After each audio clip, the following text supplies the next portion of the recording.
What's going down? Welcome back to ITV SFD Fantasy Football Week 10 in review. Week 10 was the week of concussions and quarterbacks getting knocked out, both of the game and seriously knocked the F out. Vic Cutler, Roethlisberger, Alex Smith, and Fred Jackson, to name a few, all left with various injuries this week.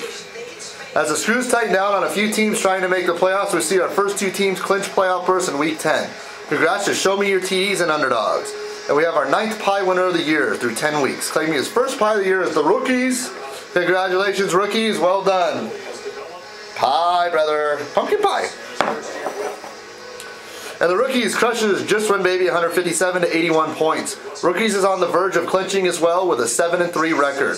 Just Win falls to 3-7 is still not eliminated. Denver's D led the way with Romo, Demaryius Thomas, and the trusty Foster in the win for the Rookies. Just Win's team just took a serious crap on them, with no player scoring more than 14 points this week. And No Clue puts a serious damper on One Hard Rammers' playoff hopes by beating him 124 to 102 points. No Clue continues his charge heading into Week 11 with a 6-4 record. The Rammer falls to 3-7 and is hanging on by a thread. Clue pulls out the unlikely win despite having Rodgers on bye.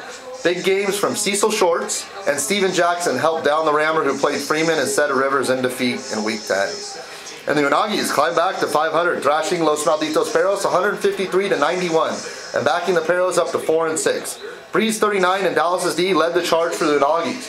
37 from Carson Palmer and 21 from Torrey Smith is all the Perros had to be excited about. The Broncos continue their steady season, improving to 6-4 by beating Killin' Time 141 to 95 points.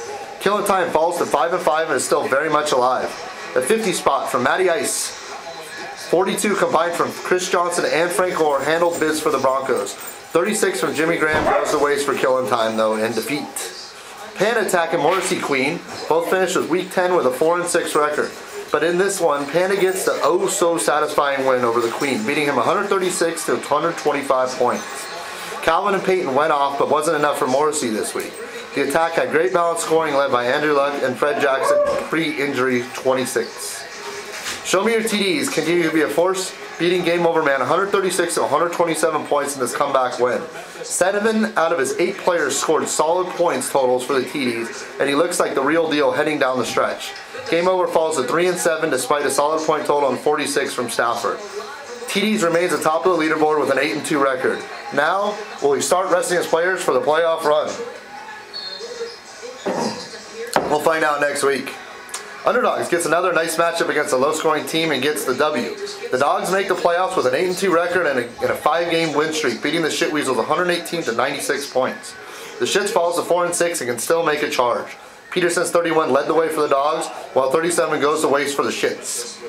And in this week's honorable mentions, Andy Dalton handles Eli and throws 4 TDs, while Ryan Flacco, Breeze, Stafford, and Rivers all throw 3. Calvin Johnson shows us why he's the best, and Jimmy Graham comes up huge. And to the timeless Tony Gonzalez. He just keeps on going year after year. And a special shout out to Ken Fuchs, the head of Yahoo Sports. Everyone was tearing apart Yahoo, including me, for the Sunday system crash. But Mr. Fuchs has gone above and beyond to address the situation by sending out a couple emails explaining what happened, how it was addressed, apologizing, and giving free shit away for the screw up. Thank you, Ken, for taking the situation seriously. And here's to an injury-free and sleeper-filled season to you all. Remember, the first game's on Thursday, and happy waiver wire hunting. Woo! Cheers. Enjoy your pie, Rookies.